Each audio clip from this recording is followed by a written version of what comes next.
then maybe 464, of course this is Luke chapter 6 through chapter 21, a manuscript of Luke, maybe the book of Hebrews has not even been translated by this date of 464. We're saying it was over a process of years. Maybe Rabula had something to do with translating work as far as the Peshitta is concerned. His biographer said, according to the wisdom of God that is in this man, he translated from Greek to Syriac because of the variations, and he translated it just as it was. Of course, we're saying that maybe because of the Christological controversy at Edessa and the communities around that in eastern Syria, maybe he only translated Johannine material, maybe only the Gospel of John, certainly not epistles or the Apocalypse. The Apocalypse wasn't accepted then. And of course, we got to rule out 2nd and 3rd John as being two minor generals or two minor Catholic epistles. 1st John, I doubt, because it's an epistle, and it comes so much later. Maybe the Gospel of John. But that was all in the last message anyway. Better leave it alone or I'll confuse you even more. Is it being used a lot today in studies? Oh, yes. In the Syriac Church, the Peshitta is the official recognized version. In the Syriac, in the liturgical Syriac, which is an Eastern church, which is a non-evangelical church, which we can basically say is a non-Christian church, because it's like Roman Orthodox, it's like Catholic. I can't say most scholars, because a Catholic scholar would say he's a Christian scholar, he's a part of a Christian church, but most evangelical scholars group churches like that as being non-Christian churches. They're just not Christian. They worship icons and saints and statues and have lots of ritual that, let's say, the Baptists don't have. They don't have saints they bow down before, or rituals they go through. They're an evangelical lay-type church. But yes, that's the popular version and the one that's officially recognized. Whenever we get to various other languages, whenever we get to Ethiopic, whenever we get to Nubian, well, not Nubian, that's really passed off the scene. All of them apostatized and adopted the Islamic faith in the 7th century. But we'll get to that later. Well, Ethiopic, I'll stay with that. I can't think of something. Well, Georgian, but Georgian church has really declined. Other languages that we'll get to, they have a certain translation. They go by different names from different periods, recensions or revisions or corrections. And they'll have a certain one that's designated as the official Bible, as the official church. Not like what we have in America, because we don't have an official Bible, but subconsciously, the KJV is the official Bible of American Protestantism. Why those books that weren't included in there considered Catholic? Because Catholic, small c, means universal. Capital C means the Catholic Church, Roman Catholic. Small c means universal. We say, or we said, or we still say, there's nothing wrong with the statement, but we said in the Apostles' Creed, back in my Presbyterian Protestant days, I believe in the Holy Catholic small c Church. We didn't believe in the Roman Catholic. Well, we believe in its existence out there, but not in its faith. I believe in the Holy Catholic Church. Whenever I was brought up as a boy, I always wondered, why are we always praising the Catholics every service? I really thought that. I thought, why don't we say, I believe in the Holy Presbyterian Church? Why don't we say the Holy Catholic Church?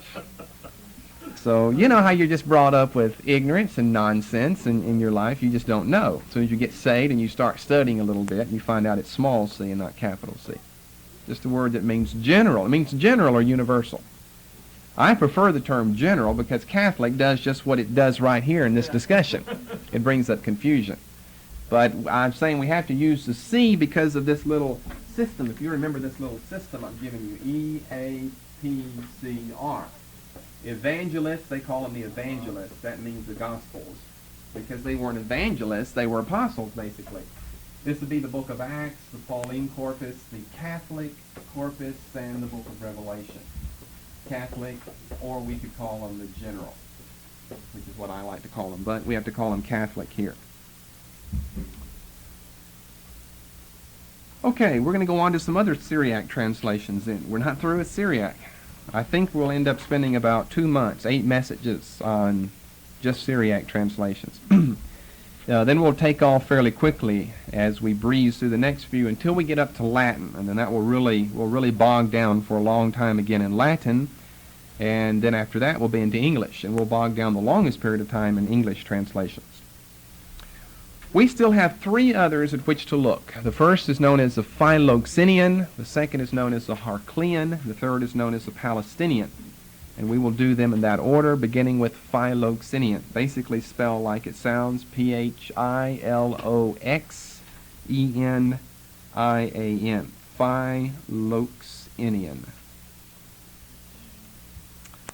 Philoxenian. Philoxenian.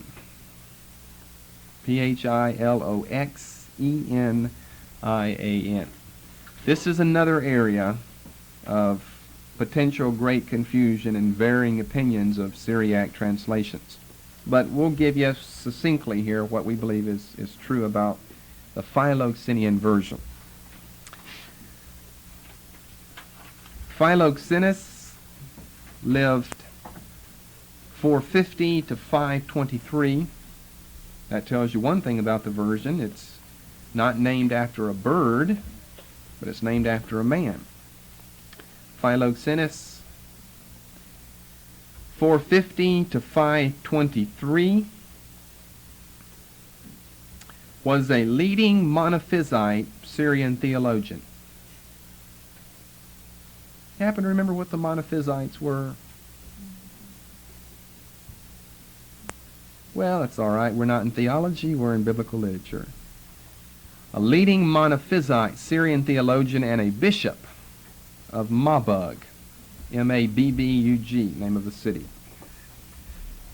So first of all, get all the big names out of the way, and we'll start looking at it.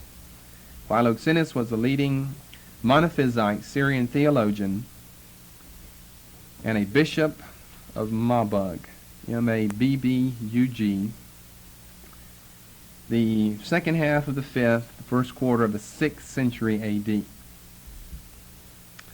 He did not know Greek. So in his translation, he employed Polycarp, who was his chorepiscopus. We're not through with the big terms yet. Maybe after this we'll be through with the big terms. This is not the Polycarp now that you're familiar with back from almost New Testament days, 2nd century. We're talking about 5th and 6th century.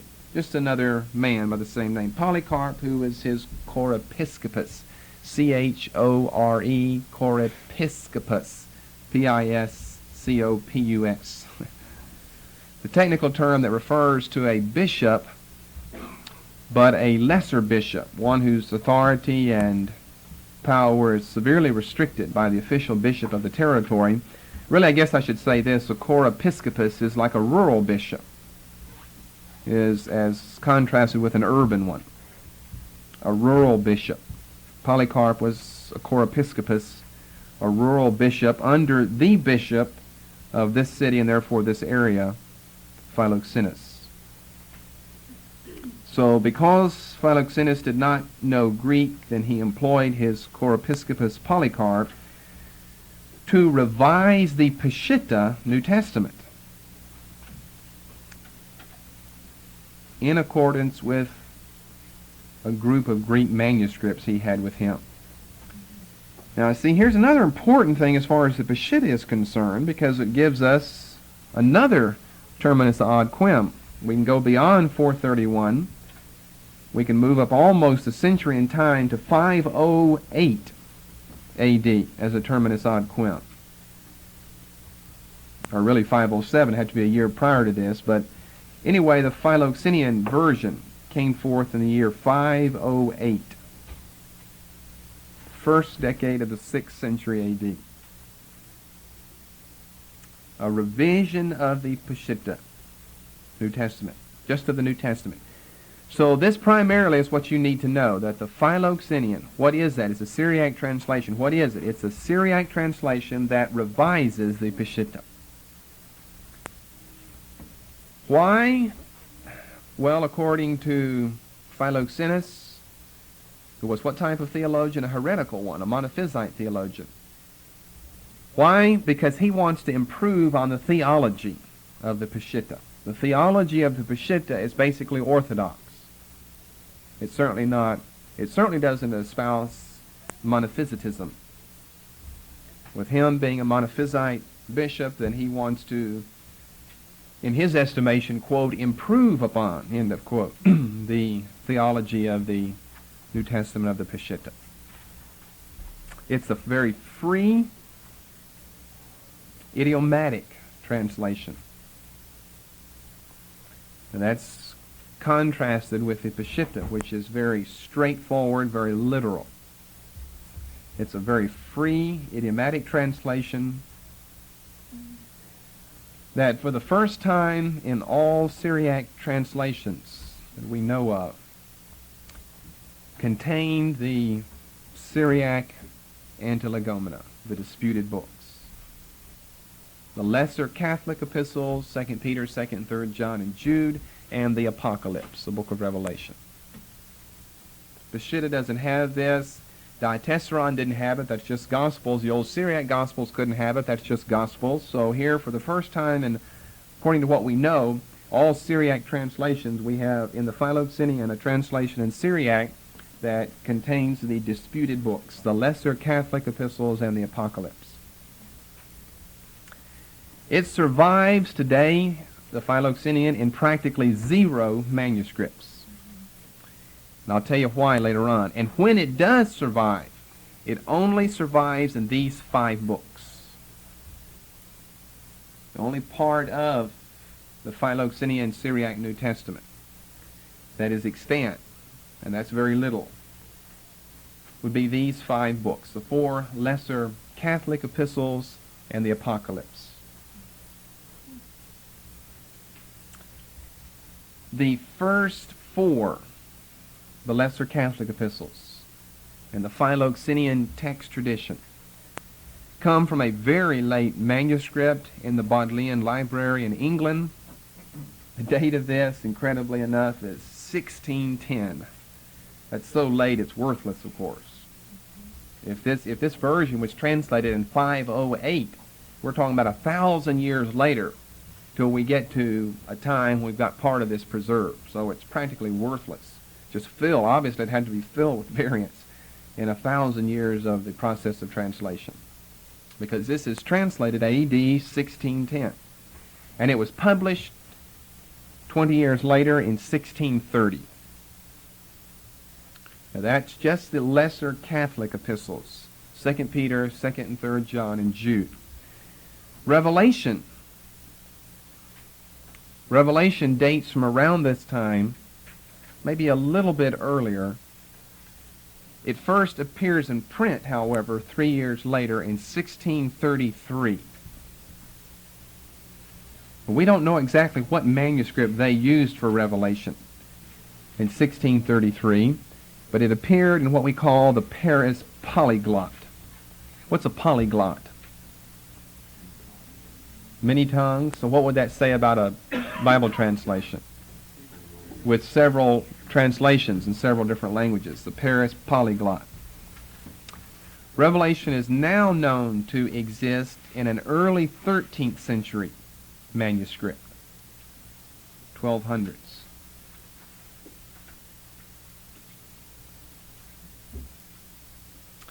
Here we have affinities to the Alexandrian text type. We're talking about the Philoxenian translation. We have affinities with the Alexandrian textual tradition.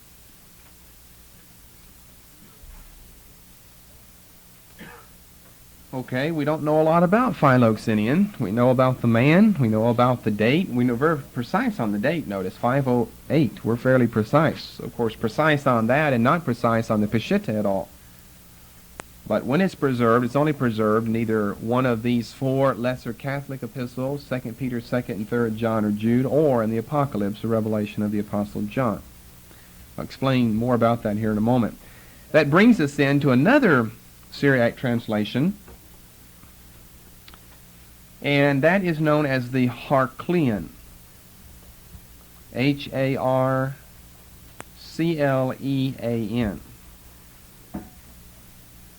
Known as the Harclean. It's named after another bishop of Mabug, as a matter of fact, the one right after Philoxenus, whose name was Thomas Harclean. Harkel.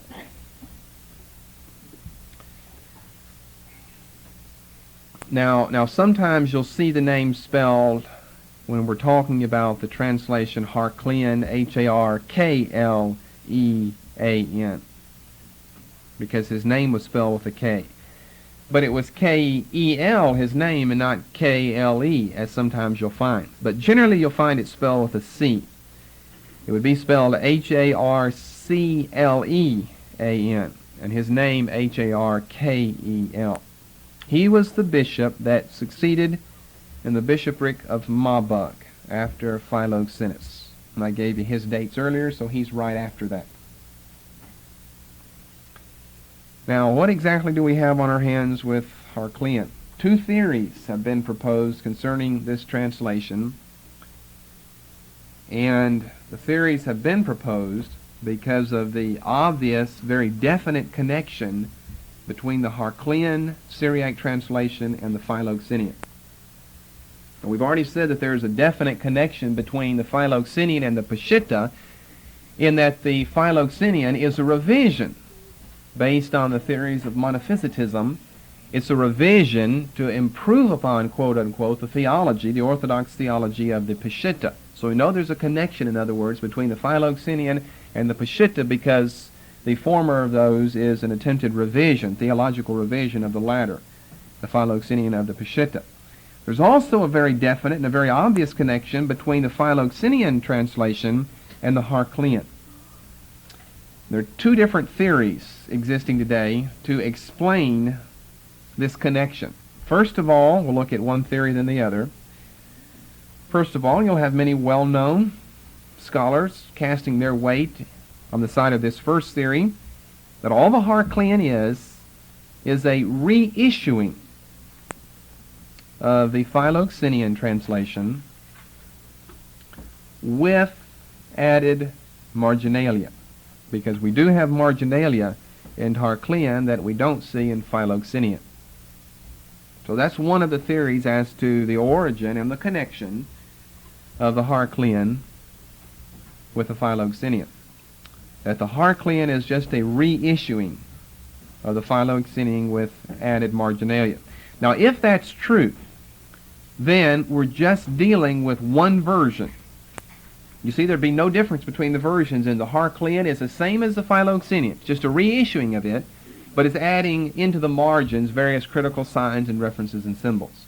So in other words, we wouldn't really be discussing them, therefore, as two different translations, as two different trains of thought or strains of textual type or of ideas or really reasons behind them. We'd be talking really about one version, which would be the Philoxenian version with added marginalia. Therefore, the Philoxenian version would really be no different than the Harclean one. That's one theory. On the other hand, the other theory says, no, this is not a reissuing, this is a total revision of Philoxenian plus added marginalia. We have to get the marginalia because we know that we don't have this, at least in the 5 books preserved in the Philoxenian tradition. Now, if this latter option, hypothesis, theory, is correct, as it appears to be, we're going to take it as being correct. Then we're saying that we've got two versions on our hand. One Philoxenian, the other Harclean. The only connection between the two is that Philoxenian was used whenever the Harclean was written. The Harclean was just a revision, a very extreme, total and complete revision of Philoxenian. And something else we're saying, if this hypothesis or theory is correct, which we believe it to be, that we're not talking about a reissuing of that of Philoxenian, but we're talking about a total revision of his, then what we're saying is the Philoxenian translation has all but disappeared, with the exception of the 5 aforementioned books. And that's probably, if we take this position, that's probably why so much of the Philoxenian translation has disappeared. Because the Harclean came after it and superseded it, since it was a thorough revision of it, that is, the Harclean of the Philoxenian. Why have these 5 books preserved? Well, just because that was unique, because it was the first time that a Syriac translation gave us the Syriac Antilegomena, the lesser Catholic epistles and the Apocalypse. So, you see what I'm saying? If we have version A that comes in year 1, and then version B that comes in year 15, but version B is not just a reissuing of 1. Therefore, even if 1 passed away, as long as we've got in year 15B there, we can still look through it and see back to manuscript A. But if the manuscript B in year 15 is just a total revision of the first one, and we don't have manuscripts existing that give us that first one, then it's passed off the scene. We don't even know what it was like, because the Harclean has come along and totally revised it. The only place where it would probably still exist would be in these 5 books, because these have turned up, and there's something different than what Harclean has. And of course, we couldn't say they're different than what Peshitta has, because Peshitta didn't have that. We don't have that until printed editions of the Peshitta that come way up in fairly recent times. Harclean is slavishly literal. Peshitta was literal, not slavish. Harclean is literal, and it is slavishly so. And therefore not, in that regard, very important for textual critics.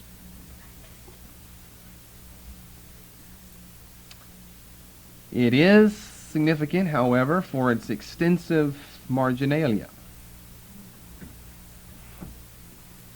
We're saying it's not important for textual critics. I don't mean Syriac textual critics, but Greek. We're trying to remember what we're talking about. We can't lose sight of what we're talking about, translations of the Greek New Testament.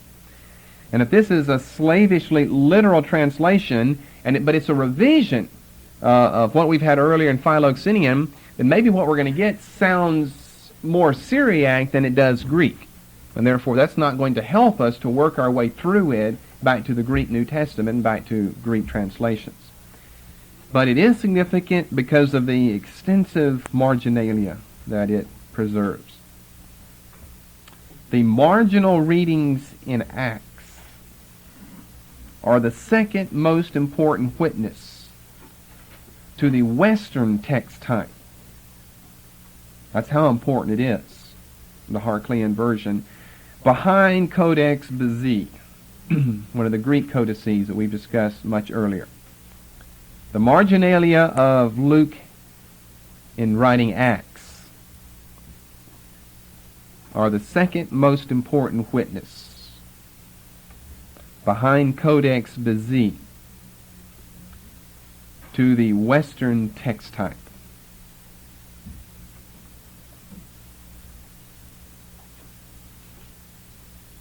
Okay, a little more about its history here before we wrap up. The work was done in a library at Enaton, E-N-A-T-O-N.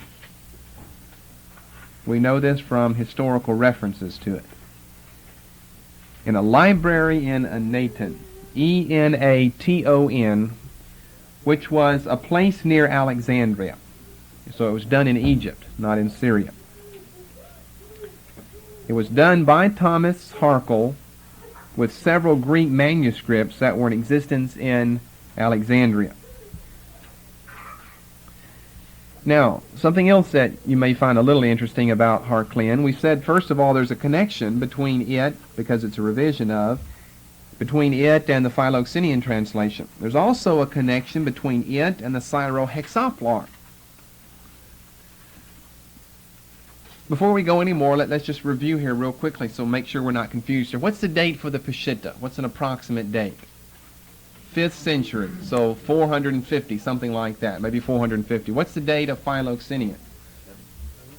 No, we just gave that. 508, beginning of the 6th century, first decade of the 6th, 508. You remember what the date of the Syro-Hexaplar was? That's probably a long time ago. Beginning of the 7th century, 616, 617 AD. Okay, what was the Syro-Hexaplar? That was of the Old Testament there. because it was based on the LXX, which was a Greek translation, as well as that of Symmachus and Aquila and Origen's own recension of the LXX. The Hebrew, a Greek transliteration. All of that, the Syro-Hexaplar, has only to do with the Old Testament. What about the New Testament? The Harclean translation is the New Testament counterpart, done in the same year, same place, same time, same group of people, as was the Syro-Hexaplar. So these two go side by side one another. The Harclean is the New Testament counterpart, done in 616 to 617 A.D. It's a New Testament counterpart to the Old Testament Syro-Hexaplar.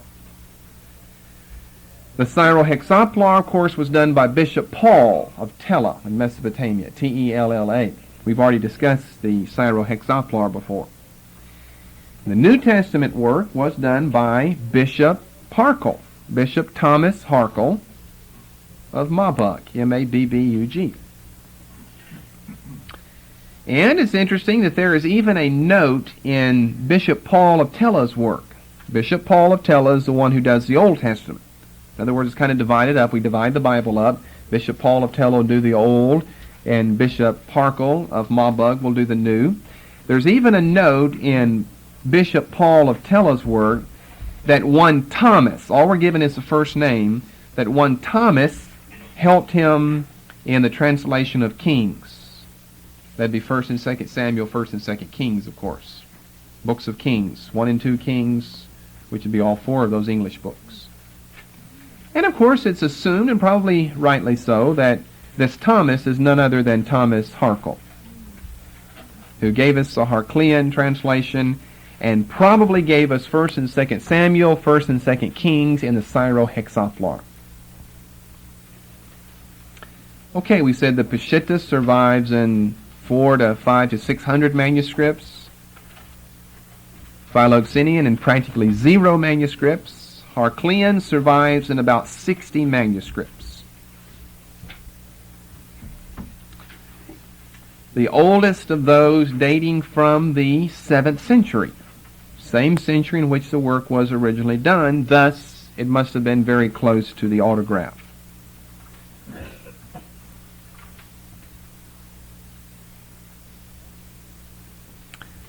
I didn't bring any along because it's not nearly as important, either the Philoxenian nor the Harclean, as is the Syriac Peshitta. Okay, we could do some more, but probably the way I have it, well, let me look and see. We're out of time, but now that we're out of time, we got more time. The way I've got it divided up, we probably better save the rest of that so we'll have a complete study to do next time. So that means that we've done... Let's go over what we've done here in the final few moments in Syriac, because we only really have one more to do. We're going to look at another Bible, the common English translation of the Syriac Bible. Some interesting things I'll have to say about that. Some people in the that are opposed to the JDS teaching are trying to use the English Peshitta to prove a certain point of view about something, and I think it's interesting. First time I heard it, and after that I've heard it, or really read it. I've read it several times in one man's writings, and I'll mention who that man is, and I'll mention what he's trying to prove later on. I found that very, very interesting. But we've got one more really translation into Syriac before we look at the English Bible, the English Peshitta, we could say. Here's what we've done. We started way back here in Syriac translations with the Jews, maybe sometime in the late 1st century A.D., giving us a Syriac translation of their Old Testament. That's how far back that was and how far we've come since that time. Christianity reaches Syria by the 2nd century, and sometime around there, Christian work is done, begins to be done, probably on the Gospels first. Hence we have the old Syriac Gospels, what we call the Curtonian and the Sinaitic manuscripts. Not Sinaiticus, but Sinaitic. Both discovered at Mount Sinai, though, at Catherine's Monastery there. We've got them probably doing Old Testament, or more New Testament, and then Old Testament work later on. I mean, we're just going to end up with numerous steps here in Syriac studies. We're talking about the Christians of the 2nd century. We probably have Gospels that are separated ones to begin with. Old Syriac Gospels, which were separated ones, remember. But since they are called very definitely, we gave you a colophon and an initial reference, and one in Curtonian and one in Sinaitic that makes reference to the fact these are separated Gospels. If those date from maybe 150 or maybe earlier than 150, that is the original transcription of those AD, and they're talking about being very specific that we realize these are separated Gospels, they're doing that in opposition to the current contemporary existence of a harmony of the Gospels in Syriac. Not Tatian, that comes 20 or more years later. But that means harmonies must have been in existence at that time. See, I just kind of reason all of these things out, and then I can put all this in order kind of step by step and see what really exists here. Then next of all, we have Tatian's Diatessaron. Then with the Peshitta, we have all types of work being done. Different men in different places doing different parts of the Bible before we end up with what we call the Peshitta. Then whatever number we would be on would be to the Philoxenian. And then whatever number after that, the Syro-Hexaplar, that's way back there too. Then we would have what we end on this evening, and that's the Harclean. And what we'll begin with next time is gone by several names. The current popular name is the Palestinian. And we'll start there in the next teaching then.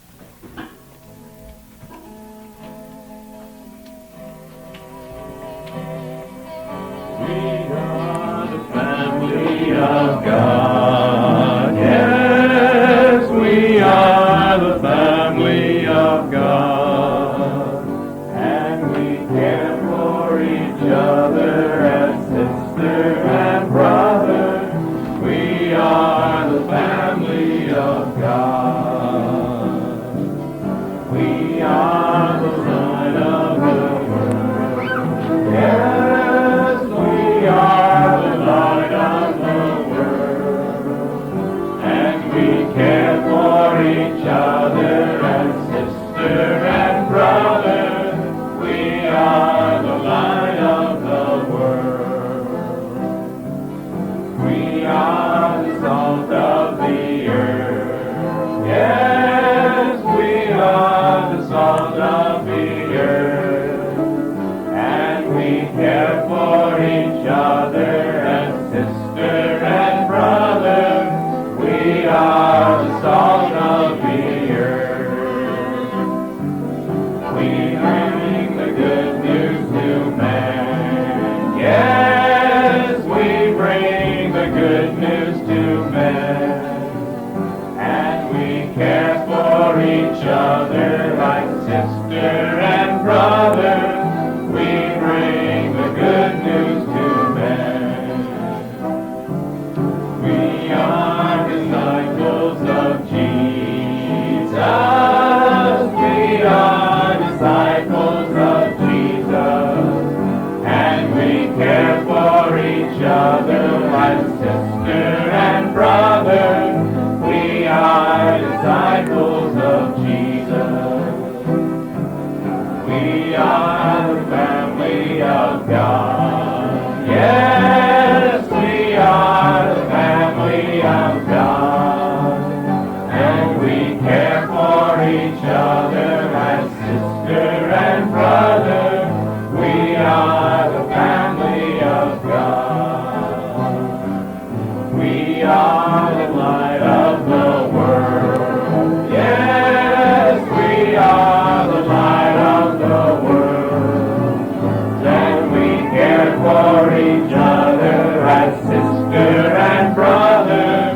We are the light of the world.